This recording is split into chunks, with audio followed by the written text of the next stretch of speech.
کوردستان کۆنووسی لیژنەی دراوسێکردنی بە پارێزگاریکردنی هەڵەبجەی پەسەندکردنی سەرۆکی حکوومەت هەرێمی کوردستانی.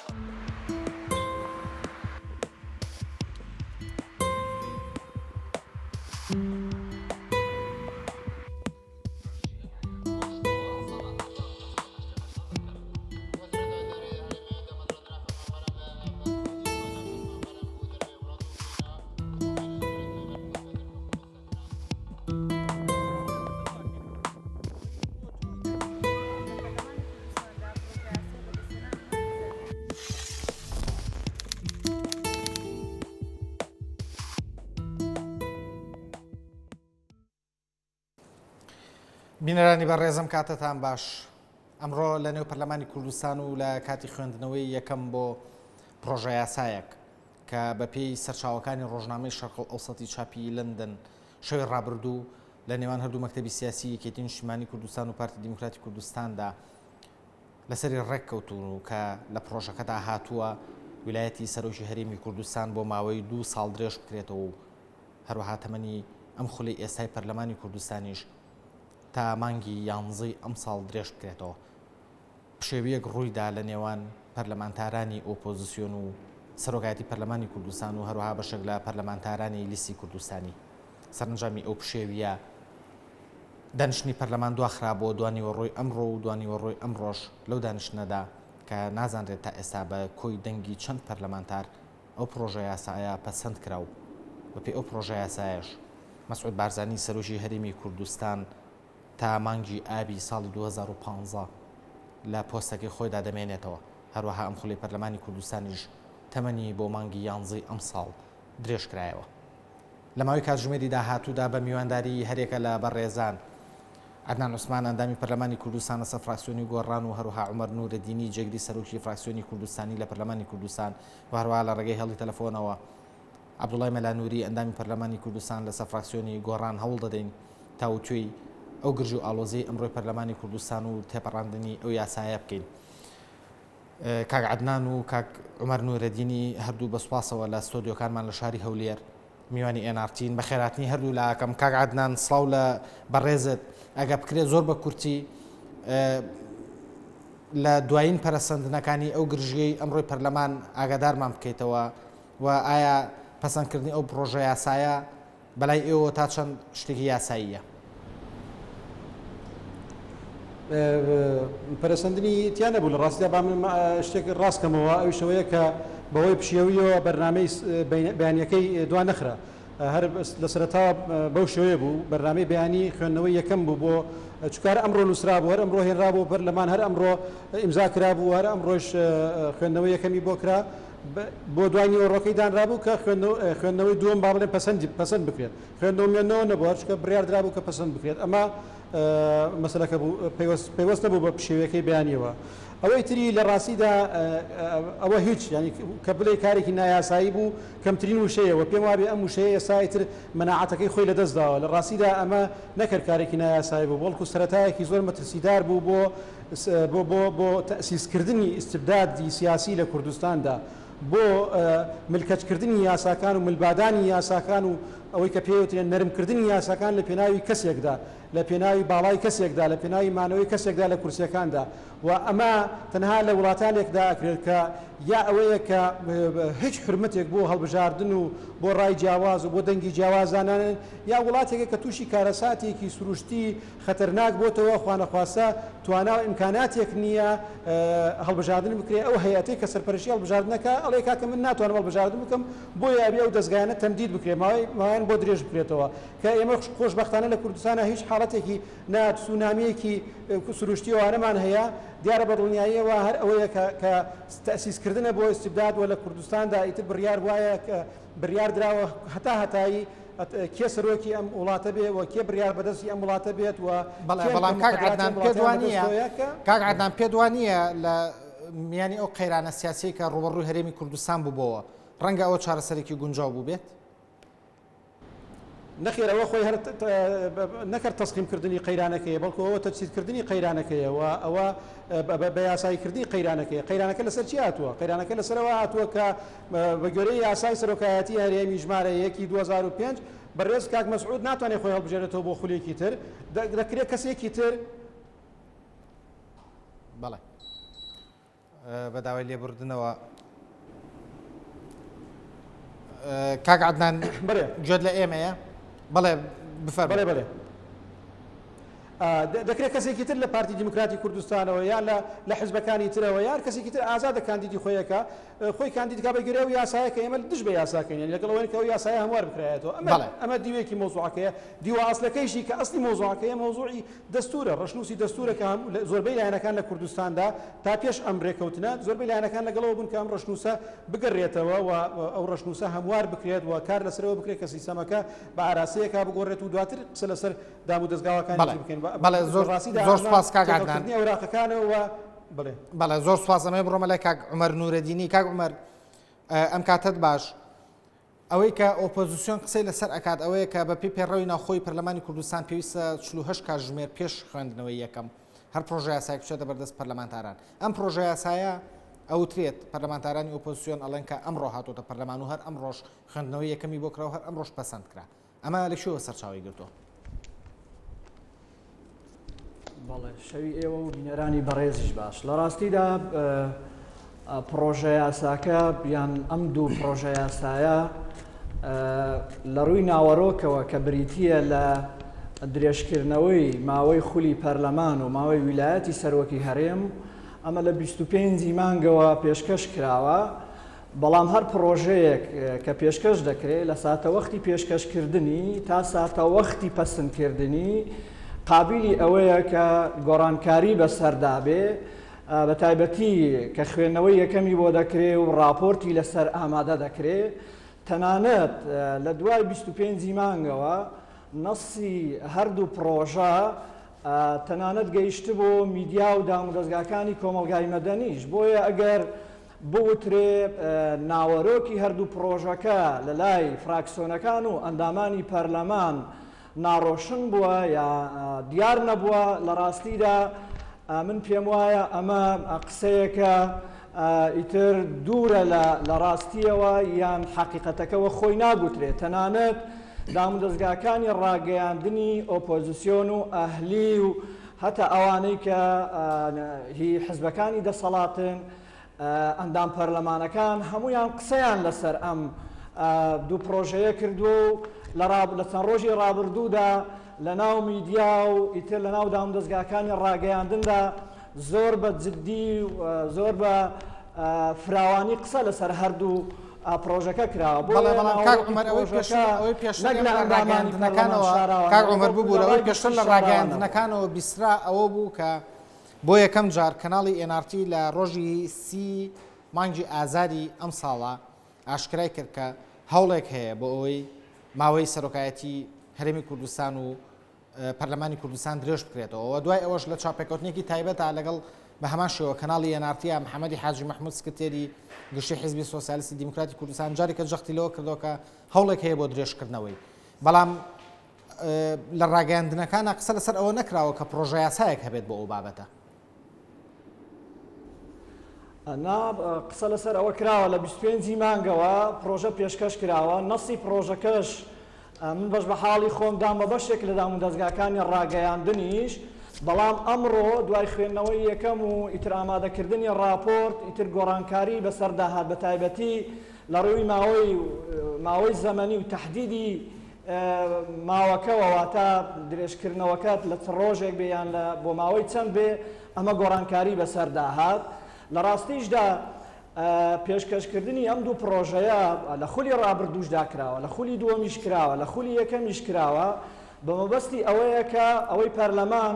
تا فەراغی قانونی دروست نەبێ لە دوای 28ەوە تا ئەنجامدانی هەڵبژاردننی تازە و سوێن خواردنی پەرلەمانی تازە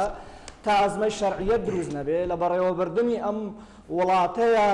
قەیرانی ناغائیبوونی قانونی نێتە ئاراوە وەکو چۆن لە خولەکانی ڕابردوش کراوە بە پرۆژە کراوە بە بڕیار کراوە بڕیاری ژمارە 5 و ژمارە 6 لە ساڵی 2009 خاڵی دووەمیش وەکو چۆن لە قانونەکەیە ئەمڕۆ دوای ئەوەی کە دەنگی لەسەردرا لە خاڵی دووەما جێگیر کراوە ئەوەیە کە دەبێ هەڵبژاردننی پەرلەمانی کوردستان لە 21 ئەیلولی ئەم ساڵ ئەنجام بدرێ واتە ئەوەی پەیوەندی بە پەرلەمانی کوردستانەوەیە جەخت لەوە کراوە یەکەمیان بۆ پڕکردنەوەی فراغی قانونیە دووەمیشیان تەئکیدکردنەوەی قانونیە لەوەی کە دەبێت لە 21 ئەیلول پرۆسەی هەڵبژاردن بۆ پەرلەمانی کوردستان ئەنجام بدرێت بەڵێ زۆر باشە خاڵێکی تر ئەوەیە کە درێژکردنەوەکە تایەکی 11ەیە واتە ماوەکەی تهدید کراوە لە دوای 11ەوە ئەم ماوە درێژکردنەوەی پەرلەمان کۆتایی پێدێت. کاک عومەر دەست خۆش زۆر سپاس. کاک عەدنان ئەگەر بێمەوە لای جەنابەت تا چەند پێتان وایە کە سەرۆکی هەرێمی کوردستان کە لە ئێستاە خۆی لە سەفەرێکە لە دەرەوەی وڵات ئەم یاسایە پەسەند ئەکا پەسەندکردنی ئەم پرۆژە یاسایی بەلاوە پەسەندە لە کاتێکدا پێشتر ئاماژەی بەوەدا کە ئەو داوای ئەوەی نەکردووە ویلایەتەکەی بۆ درێژ بکرێتەوە؟ بەڵێ پرسیارێکی وەجیەوە پێم وایە ئەوە پەیوەستە بە مزداقەتی بەڕێز سەرۆکی هەرێمی کوردستانەوە چونکە جەنابیان پێش ماوەیەک باسی لەوە کرد کە کەس لە سەروی یاساوە نییە و یاسا لە سەروی هەموو کەسەکانی ئەم وڵاتەوەیە بۆ یەش داوای کرد لە کۆمیسیۆن کە کاتێکی دیاریکراو دابرێت و داوای کرد کە ئەو کاتە بۆ سەرۆکایەتی هەرێمیش بۆ پەرلەمانی کوردستانیش دیاری بکرێن کە ئەوە بەشێک لە دەسڵاتەکانی خۆی و دواتریش لە چەند بۆنەیەکدا ئاماژەی بەوە داوە کە بە هیچ شێوەیە قسەیان لەسەر تەمدیدکردن و لەسەر خۆکاندیدکردنەوە نییە و خەڵک ئازادە و هەڵبژاردنیش دوان ناکەوێت و بەم شێوەیە ئێستاکە کە گرنگترین خاڵ کە لێرەدا قسەی لەسەر بکەم ئەوەیە کە برادرانی پارتی دیموکراتی کوردستان بەردەوام تاکیدیان لەسەرەوە کردووە کە هەیبەتی سەرۆکایەتی هەرێم و هەیبەتی سەرۆکی هەرێم لەوەدایە کە لەلایەن خەڵکەوە ڕاستەوخۆ هەڵبژێرێت و خەڵکی کوردستان دەنگی پێ بدات بۆیش بەردەوام نکۆڵیان لەوە کردیانی ئاوت ئێمە لەگەڵ سیستەمی پەرلەمانی بەڵام لەگەڵ ئەوەی کە سەرۆکی هەرێم لای خەڵکەوە هەڵبژێرێت ئەمە قورسایەک بە پۆستی سەرۆکی هەرێمەدا کەچی ئەمڕۆ بینیمان بە شێوەیەکی نایاسایی بە شێوەیە دوور لە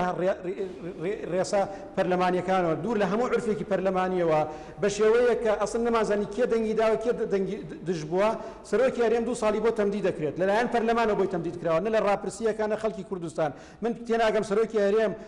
کە بۆ خۆی کەسایەتیە کە چۆن قبولی ئەوە کا پەرلەمان بەم ئوسلوبە بەم شێوەیە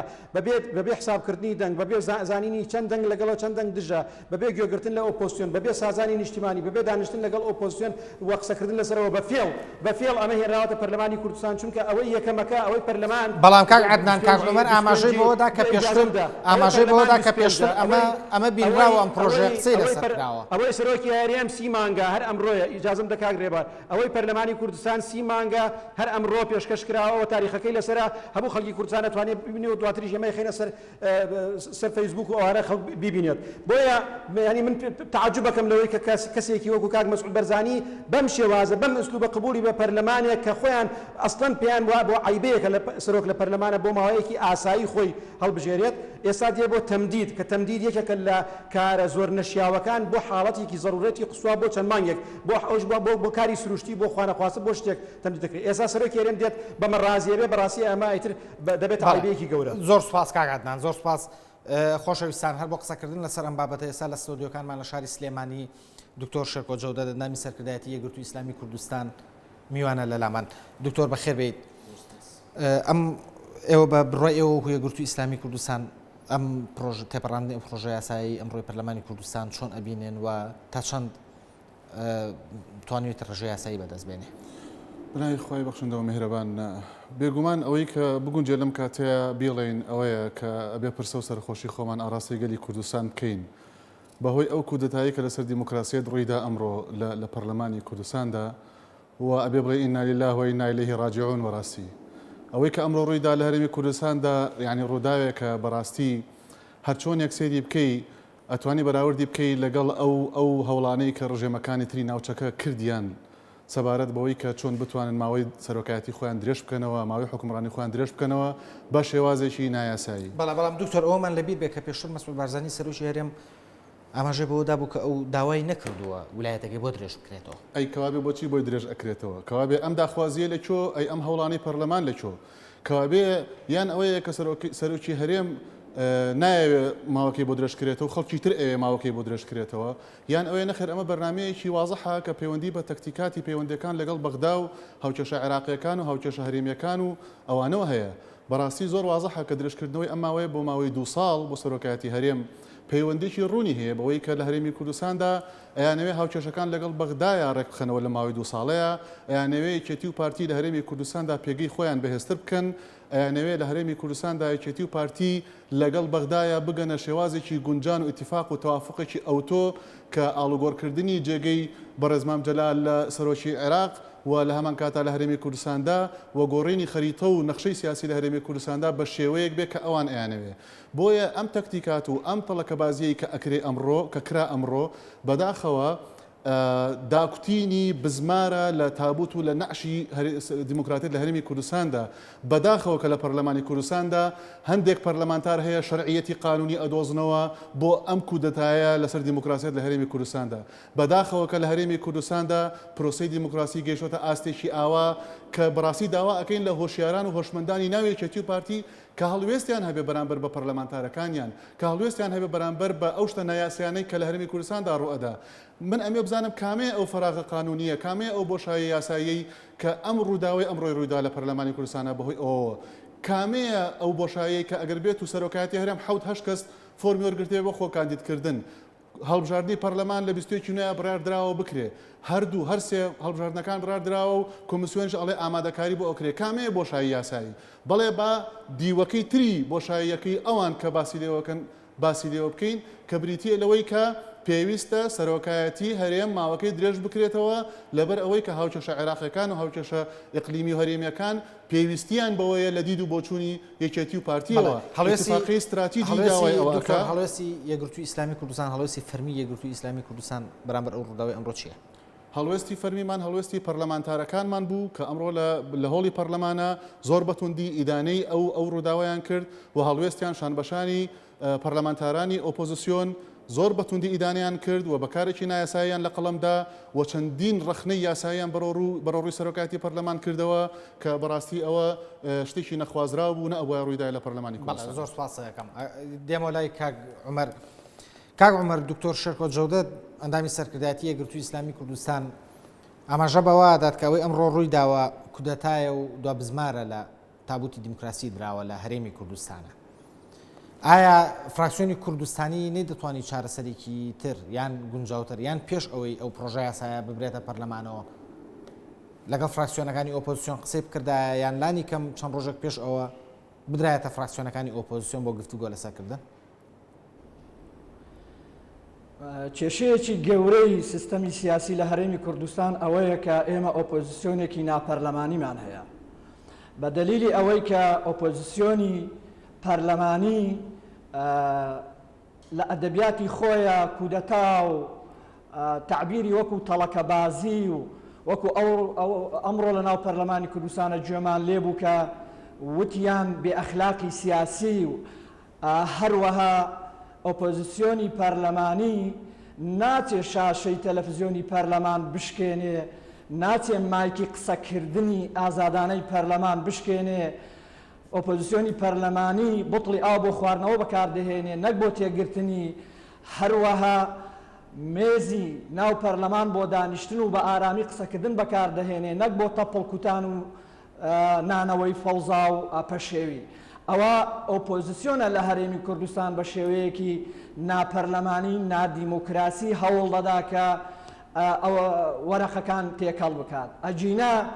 لە ڕاستیدا ئەم تەمدیدی ویلایەتی سەرۆکی هەرێم پەیوەندی بە چارەسەرکردنی ئەوەی کە پێی دەگوترێ فراغی دەستوریەوە هەیە لە هەرێمی کوردستان خۆیان چەند جار داوایان کردووە کە پێویستە گفتوگۆ بکەین و بە تەوافق بگەین ئەگەر سەیری قانونەکە بکەین لە مادەی دوودا دەگوترێ لە ماوەی 2 ساڵی ئایندەیە پرۆژەی دەستوری هەرێمی کوردستان دەبێت تعدیل بکرێ بە تەوافقیش ئەو جار بخرێتە ڕیفراندۆمەوە لە ڕابردوودا چەندین جار ئۆپۆزیسیۆن ئەم داوایەی کردووە. باشە کاک عومەر نەدەکرا پێشەوەی تەمدیدی ویلایەتی سەرۆکی هەرێمی کوردستان بکرێ یان پەرلەمانی کوردستان ئەم پرۆژە یاسایە پەسەند دەستوورەکە بێتە پەرلەمان و ئەو تعدیلانی لەسەر بکرێ؟ بەڵێ دووبارە پرسیارەکەم ئەوە بوو کە ئایا نەدەکرا پێش پەسەندکردنی ئەو پرۆژە یاسایی ئەمڕۆ دەستوورەکە بگەڕێنرێتەوە پەرلەمان و ئەو تەوافقی کە لەو پرۆژە یاسایە ئاماژەی پێدراوە ئەمڕۆ ئەو تەوافقی لەسەر بکرێت و پاشان دەستوورەکە بخرێتە ڕێفراندۆم و هەڵبژاردنەکان لە کاتی خۆیانە بەڕێوە بچن؟ لە ڕاستیدا لە ڕابردوودا ئەو ڕێگەیانە هەمووی لەگەڵ ئۆپۆزیسیۆن تاقی کرانەوە. وەفدی باڵای سەرکردایەتی پارتی وێچێتی چوونە لای ئۆپۆزیسیۆن لە ناو پەرلەمانە دوای ئەوەی کە بەڕێ سەرۆکی هەرێم بەنامەیەکی ڕسمی سەرنج و تێبینی لایەنە سیاسەکانی نار کۆبوونەوەی فراکسیۆنەکان و حزبە سیاسەکان کراون لەوێش گفتوگۆی ناو پەرلەمانیان ڕەبز کردەوە، گفتوگۆی سیاسی دەرەوەی پەرلەمانیان ڕەبز کردەوە. ئەوە ئۆپۆزیسیۆن بوو هەم لە دەرەوەی پەرلەمان هەم لە ناوەوەی پەرلەمان گفتوگۆی لەسەر پرۆژەی دەستور بە مەبەستی گەیشتن بە تەوافق ڕەت کردەوە. بۆیە ئێمە نەمانویست دەرگای گفتوگۆدا بخەین، پێمان وابوو کە هێشتا دەبێ گفتوگۆ بکەین لەسەر پرۆژەی دەستور ڕێگای گفتوگۆ بە شێوەیەکی قانونیانە بەکراوەی بهێڵینەوە تا لە ئایندەدا هەوڵ بدەین هەموو لایە کۆدەنیەک لەسەر دەستور بێتە ئاراوە، چونکە ئەگەر ئێمە توانیمان فراغی دەستوری لە هەرێمی کوردستان پڕ بکەینەوە لەم ئیشکالێتە سیاسی و قانونیە کە ئێستا لە هەرێمی کوردستان هەیە دەربازمان دەبێت، چونکە بەشێک لەم ئیشکالێتە قانونی و سیاسی لە هەرێمی کوردستاندا هاتۆتە ئاراوە بەوە چارەسەر دەبێت کە ئێمە ببینە خاوەنی پرۆژەی دەستوری خۆمان، چونکە دەستور وەکو شای یاساکان و قانونی ئەساسی وڵات. زۆر باشە کاک عومەر، زۆر سپاسە ئەکەم جۆرا و زۆر لەبارەی پرسە قانونیەکانەوە. زۆر سپاس بۆ عومەر نورەدینی جێگری سەرۆکی فراکسیۆنی کوردستانی لە پەرلەمانی کوردستان. دکتۆر ئەگەر بێمەوە لای جەنابەت، کاک عومەر ئاماژەی بە شتێکی ئاشکرایە وتی ئەمە بۆ ئەوەیە کە دەرگای گفتوگۆدا نەخرێت و لە پرۆژە یاساکەشە خاڵێک هاتووە کە باسی واکە لە ماوەی 2 ساڵەیە دەستوری هەرێمی کوردستان تعدیلی تیا بکرێ و پاشان تەوافقی لەسەر بکرێ و اینجا بخرێتە ڕاپرسیەوە. ئێمە هەمان و خاڵە نەبوو کە ئۆپۆزیسیۆن داوایە کرد. خۆی کێشەکە لەوەیە کە کاک عومەر ینی بە شێوازێک باسی شتەکان ئەکا من پێم خۆشە جەماوەر حکم با لەسەر قسەکانی بەڕێزی ینی ئەو قسانەی کە بەڕێزی باسی لێوەکە زۆربەی زۆری تەعارۆزەکە لەگەڵ زۆرێک لە قسەکانی سەرۆکی هەرێمیش. بۆ نمونە ئەگەر بۆشایی یاسایی هەیە بۆچی مانگێک لەمەوە پێش بزەبت مانگێک لەمەوە پێش سەرۆکی هەرێم ڕایگەیاند کە لە 21 نۆیە هەڵبژاردننی سەرۆکایەتی هەرێم و پەرلەمان و ئەمانە و ئەنجومەنی پارێزگا ئەکرێت. بۆ ئەم ڕاگەیاندنە ئەگەر بۆشایی یاسایی هەیە بۆ لە ماوەی مانگێکدا ئەم بۆشایی یاساییە دروست بوو. ئەمانە هەمووی وازەحن کە ئەمە پەیوەندی بەوە هەیە کە یەقینیان بۆ پێیا بۆ کە پێگەیان لە ڕووی جەماوەرەوە لە ڕووی سیاسیەوە پێگەیکی لاوازە و دەسەڵات لە هەرێمی کوردستانە بە یەکێتی و بە پارتیەوە لە ئرتیباک و دڵەڕاوچەیەکی وازەحدان هەنگاوەکانیان بە تایبەتی لە شەژمانگی ڕابردووە و لە 4 ساڵی ڕابردووە و لە ماوەی ڕابردووە بەڕوونی ئەوە ئەسەلمێنەیە کە وەزعیان زۆر شێواوە و ڕۆژانە بڕیاری پێچەوانەی یەکتری ئەدەن و سەر لە شێواوەیەکی وازەح دیارە بە ئاراستەکانەوە. من لێرە ئەو پرسیارە ئەەکەم لە کاک عومەر نورەدینی، ئایا کاتێککە ئەوترێ پەرلەمانتارێتی ئایا دەسەڵاتدارێتی پەرلەمانتارێتی بەو شێوەیە ئەبێ کە ئەوان ئەیکەن، ئایا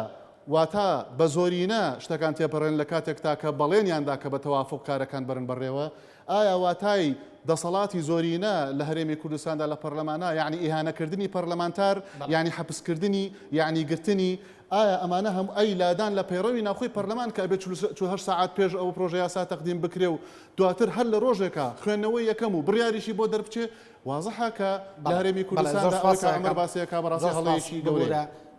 خۆشەویستان بۆ تاوتۆکردنی هەمان بابەت ئێستا لە ڕێگای هەڵی تەلەفۆنەوە عەبدوڵڵا مەلانووری ئەندامی پەرلەمانی کوردستان لەسەر فراکسیۆنی گۆڕان لەگەڵماندایە. کاک عەبدوڵڵا ئێوارەت باش، ئەمەوێ پرسیاری ئەوە بکەم کە ئایا ئەم پرۆژە یاسایە دیارترین سەرنجەکانی ئێوە لەسەر ئەم پرۆژە یاسایی کە ئەمڕۆ لە پەرلەمانی کوردستاندا پەسەند کرا جگەل لە تەمدیدکردنەوەی ویلایەتی سەرۆکی هەرێمی کوردستان چیترە؟ ئایا یەکێک لە خاڵە گرنگەکانی ئەوە نییە کە باس لەوە دەکات تەوافق لەسەر دەستور بکرێ و پاشان بخرێتە ڕاپرسیەوە؟ بەڵێ واو بۆ جەنابتان و بینەرانی بەڕێزیش لە ڕاستیە سەرنجی ئێمە ئەکرێت دابشکەین بۆ دوو باش بەشێکیان پەیوەستە بە پرۆسەی تێپەڕاندنی ئەم یاسایانەی کە عەدنان ڕوونی کردەوە کە ئەم پرۆژە یاسایانە بەرواری ئەمڕۆی لەسەرە هەر ئەمڕۆ ئامادەکراوە و هەر ئەمڕۆ ئیمزای بۆ کۆکراوەتەوە و هەر ئەمڕۆ پێشکەش کراوە خوێندنەوەی بۆ کراوە ئێوارەیەش بە شێوازێکی زۆر ناشەرعی بەداخەوە تێپەڕێنرا ئەمە جگە لەوەی کە تۆ کە بەپێی پەیڕەوی ناوخۆ هەر پرۆژە یاسایەک پێشکەش ئەکرێ ئیجراعاتی تایبەتی خۆیەوە هەر بابەتێک کە دێتە ناو پەرلەمان 48 ساعت پێشەوە لە چوارچێوەی کارنامە گەیشت بێتە ئەندامانی پەرلەمان هیچ کام لەم ڕێکاریانە ئەمڕۆ ڕووی نەداوە ئەمە بەشێکی پرۆسەکەیە کە پرۆسەیەکی تەواو ناشەرعی بوو پرۆسەیە کە تەنها لە پەرلەمانی کوردستان ڕوئەداوە تەنها لە ژێر دەسەڵاتی پارتی و خزمەتکارەکانی پارتی لە ناوێکێتیە کە سەرۆکی پەرلەمان پێشەنگی ئەم خزمەتکارانی پارتیە ڕوئەدا بەشەکەی تریشی پەیوەستە بە ناوەڕۆکی پرۆژە یاساکانەوە پرۆژە یاساکان بنەمای قانونیان نییە ئەنی هیچ دەسەڵاتێک ناتوانێت هێز نییە لەم دنیا بتوانێت تەمەنی پەرلەمان نەک بۆ 10 ڕۆژ نە بۆ 15 ڕۆژ بۆ سەعاتێک درێژکاتەوە کاکە ئەمە قانونە ئەمە شەرعیەتە ئەمە سەروەری یاسایە ئەمە پەیوەستە بە ئیرادەی خەڵکەوە هەرێمی کوردستان خاوەنی یەکەم پەرلەمان نییە ئەنی لەوەتەی پەرلەمان هەیە لە یەکەم پەرلەمانەوە کە لە بریتانیا دروست بووە تا ئێستا شتیوا ڕووی نەداوە تەنها لە سایەی پارتی ویکێتیا ئەم شتە بێ سەروبەرە ناشەرعیانە ڕوئەدا و نقطەیەکی تر لەمە جێی نوکتەتر بەداخەوە گاڵتەکردنە بە ئیرادەی خەڵک گاڵتەکردنە بە خودی پەرلەمان دیارە سەرۆکاتی پەرلەمان ئەم گاڵتەکردنیان بە خۆیان قبوڵە ئەوەیە کە پەرلەمان تەمەنی کەسێک درێژکاتەوە کە لەیان خەڵکەوە متمانەی پێدراوە یعنی ئەمانە هەمووی بەداخەوە سوکایەتی و بێڕێزیکردنە ئەمە جگە لەوە ینی لە ڕووی داڕشتنەوەی ناوەڕۆکەکەوە ئەمڕۆ بەشێک لە پەرلەمانتاران بە تایبەتی ئەو یەکێتیانەی کە خۆیان بە فریشتە ئەخستە بەرچاوی خەڵک و لە ڕێگەی کەناڵەکەی ئەو کەناڵەکانی ترەوە باسییان لە سازانە کرد مەبەستم پەرلەمانتارەکانیانە ئەمڕۆ پاسایان ئەوەیە کە ئەم پرۆژە یاسایە مەرجی سازانی تایە ئێمە بڕیاری ژمارە 2 بەدەنگی 104 پەرلەمانتار دەرچوو لە پەرلەمانی کوردستانە کە بەرهەمی خوێنی شەهیدانی حەفدەی شوبات بوو کە سەرۆکی پەرلەمان دەنگی پێدا هەموو پەرلەمانتاران یەکێتی دەنگیان پێدا کەمال کەرکووکی شاردیەوە یەک کەس قسەی نەکرد ئەرسەلان بایز بەڵێنیدا ئەم بڕیارە بڵاو کاتەوە کە نقطەی یەکەمی گەڕانەوەی پرۆژەی دەستورە ئەرسەلان بایز نەیتوانێت نەیوێران بەڵێنەی خۆی باتە سەر ئێستا لەسەر چی بنەمایەک تۆ پشت بە کۆمەڵێک جملەی لاستیکی کۆمەڵێک ڕستەی لاستیکی ئەوەسی لە سایش دەسەڵاتی پارتی وەکوتم خزمەتکارەکانی یەکێتیە بەڕاستی ئەمەی کە ئەمڕۆ ڕوویدا ئەمە مێژووی ڕۆژێکی ڕەشە پارتی وەکێتی هێشتا لە زەلکاوی شەڕی ناوخۆ ئاژین هێشتا لە زەلکاوی شەڕی ناوخۆ ڕێکەوتنەکانیانەکەن بەمەستم لە یەکێتی جەماوەری یەکێتی و خەڵکی دڵسۆز بە وجدانی ناو یەکێتی نییە بەڵێ کاک عەبدوڵڵا وێڕایەوەی ئێوە وەکو ئۆپۆزیسیۆن ئاماژە بەوادەن کە ئەم پرۆژە یاسایە بە پێی پەیڕەوی ناوخۆی پەرلەمان چلۆش کاژمە پێشەوە نەخراوەتە بەردەستی پەرلەمانتاران و ڕاستەخۆ خراوەتە بەرنامەی کارەوە و گفتوگۆ خوێندنەوەی یەکەمی بۆ کراوە ئایا نەدەکرا ئەو هەڵوێستەی ئەمڕۆی ئێوە لە نێو پەرلەمانی کوردستانە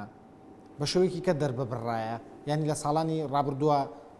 لە سەروبەندی گفتوگۆکردن لەسەر پرۆژە یاسای بودجەی هەرێمی کوردستانە ئێمە هەڵوێستی ناڕزاییمان لە فراکسیۆنی گۆڕان و ئۆپۆزیسیۆن بینی بەڵام ئەوەی کە ئەمڕۆ ڕوویدا پێدوانیە کە وەکو پەرلەمانتارانی فراکسیۆنی کوردستانی ئەڵێ نەدەبوو ڕوو بدا کاک ڕێبارگیان بۆ جناب و بینەرانی بەڕێزیش و نەبێ ئێمە هەر لە سەرتاوە بڕیارماندا بێ بەدەبە هێرشکەنە سەر سەرۆکی پەرلەمان ئێمە لە سەرتاوە بە زمانی گفتوگۆ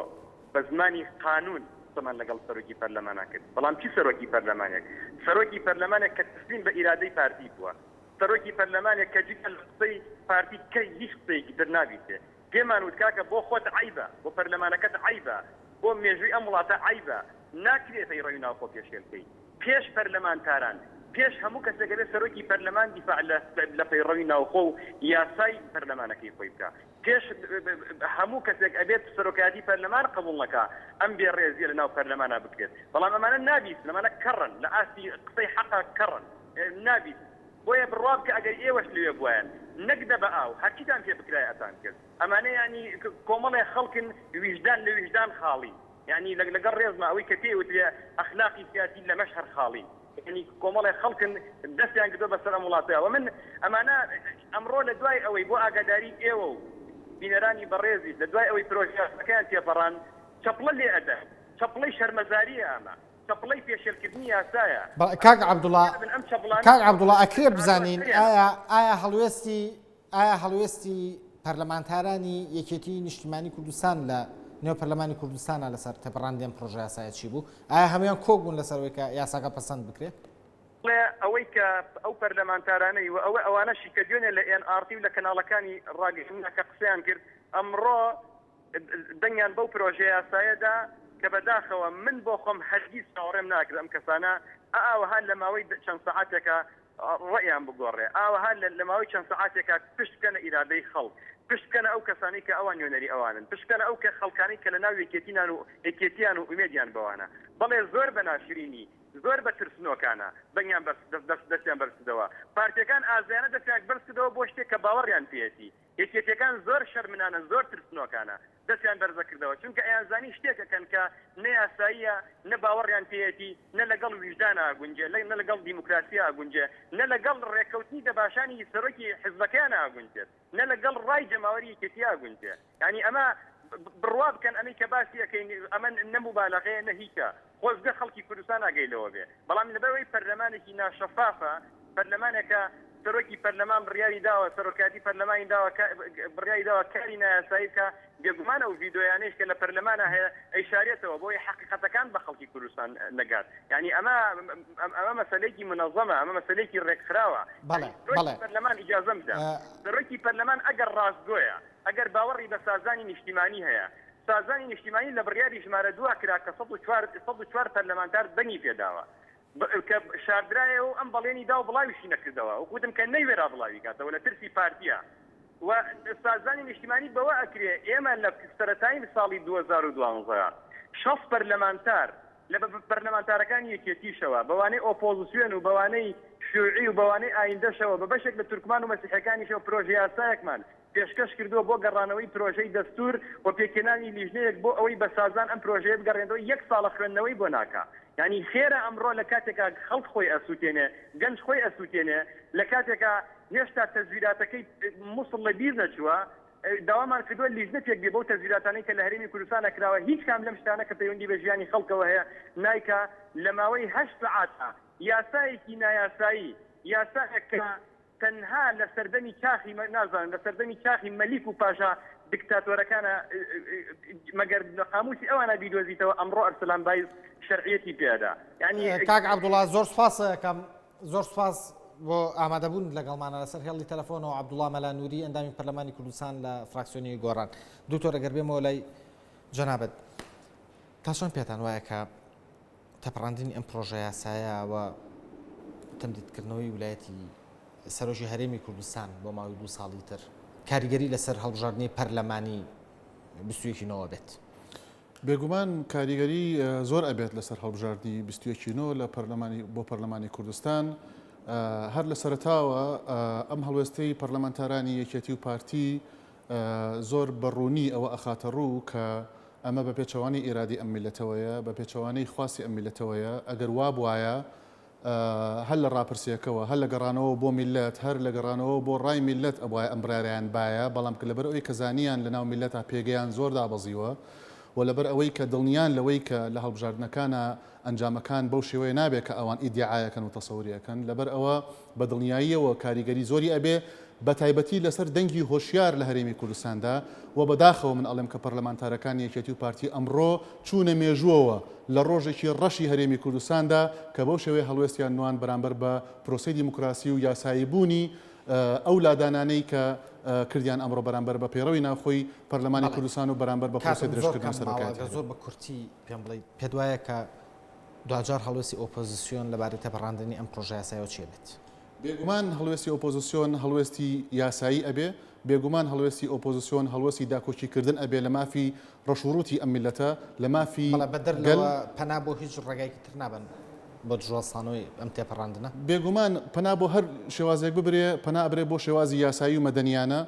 ئەوەی کە ئۆپۆزیسیۆن ئەوێ بێنێتە دی گەڕانەوەی ڕێزە بۆ حکومڕانی لە هەرێمی کوردستاندا بۆیە هەموو شێوازە مەدەنیەکان ئەگرێتە بەر کە داکۆچی لە مافی و میلەتە بکە و هەیبەت و ڕێز بۆ حکم و حکومڕانی لە هەرێمی کوردستاندا بگەڕێتەوە. دکتۆر شەکۆجەوتە دەندامی سەرکردایەتی یەکگرتووی ئیسلامی کوردستان زۆر سپاس بۆ میوانە ئازیزەکانم هەرێکە لە عومەر نورەدینی جێگری سەرۆکی فراکسیۆنی کوردستانی لە پەرلەمانی کوردستان و عەدنان عوسمان ئەندامی پەرلەمانی کوردستان لە فراکسیۆنی گۆڕان کە لە ستۆدیۆکانمان لە هەولێر لەگەڵماندا بوون، هەروەها عەبدوڵڵا مەلانووری ئەندامی پەرلەمانی کوردستان کە لە ڕێگەی هێڵی تەلەفۆنەوە لەگەڵماندا بوو. ئێوەی بینەرانی ئازیزیش هەر لە خۆشیان بمێنن.